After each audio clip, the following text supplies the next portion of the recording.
Just because it's a seller's market in Austin, Texas, doesn't necessarily mean your home will sell quickly if it's not priced right. Sit back as I discuss 4 common mistakes made when pricing your home now.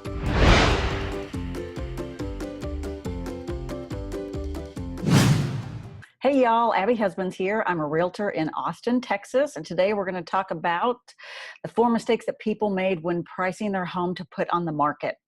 I just had clients close on their home in South Austin in a cute little neighborhood called Cherry Creek.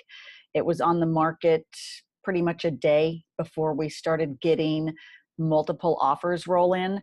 We priced the home competitively based on the data that I provided, and that home sold within the first weekend in multiple offers.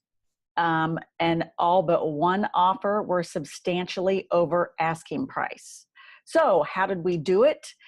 First of all, I sit down with my clients and we go over my plan of attack. And the most important thing when you're getting ready to list your house is price. So tip number 1 is don't overprice your home. I had a listing several years ago that was originally going to be a lease house, a house for lease. And my client decided right before we were going to list it for lease that she wanted to turn around and sell it.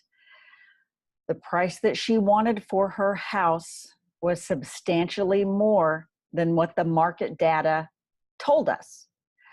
But I thought, okay, it's her house. We'll go ahead and list it for the price that she wants. And that house, although it was fabulous and wonderful, it sat for 5.5 months. She ended up selling that home for almost $100,000 less than her original asking price.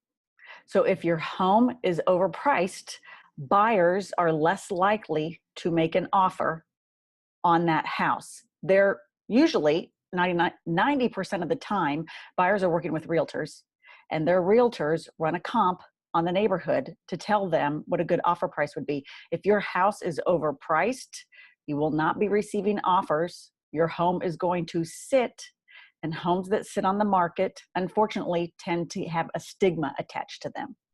So don't overprice your home.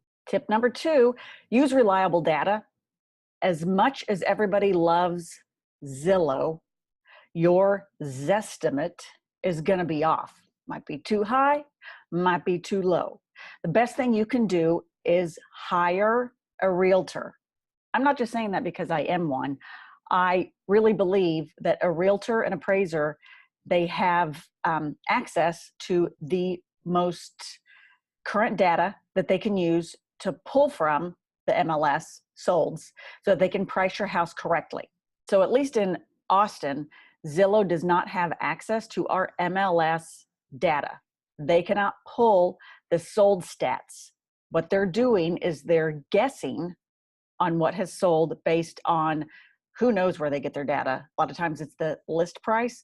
Well, the list price and the sold price sometimes can vary dramatically. For instance, a house my clients just bought, the list price was much higher than what our offer was and what it ended up selling for. So use someone that has access to the most recent sold data in your neighborhood.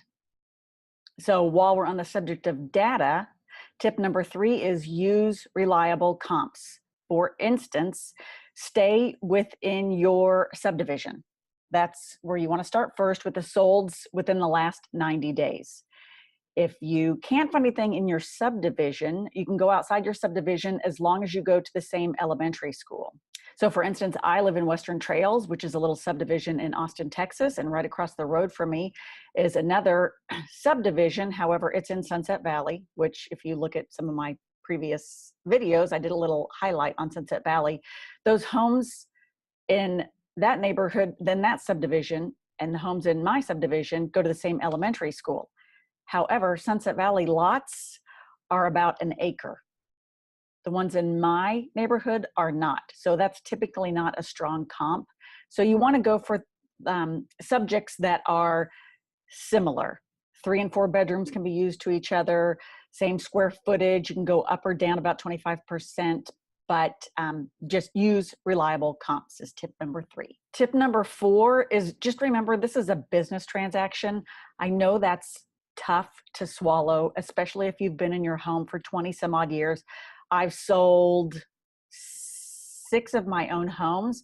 And yeah, at times it's hard not to get emotionally involved, especially if you've put a lot of work into those homes, you've had a lot of family memories in those homes. But your emotional attachment to a home is not tangible to a buyer. So try to keep in mind that, as much as you love your home, you're going to pass it on to the next buyer that will hopefully love it as much as you will, but they're not going to pay a premium because you had 17 birthdays in that house for your triplets, if that makes sense. So just keep in mind, it's a business transaction. Keep your emotions out of it. It's going to be stressful enough already, but when you're coming up with a price for your home, try to stick to the data. So thanks so much for watching. I hope you found this informative. If you have any questions, please leave them in the comments below.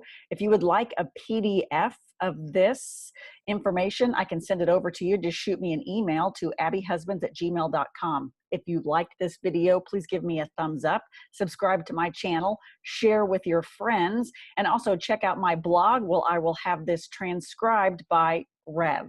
Thanks so much. Have a good one.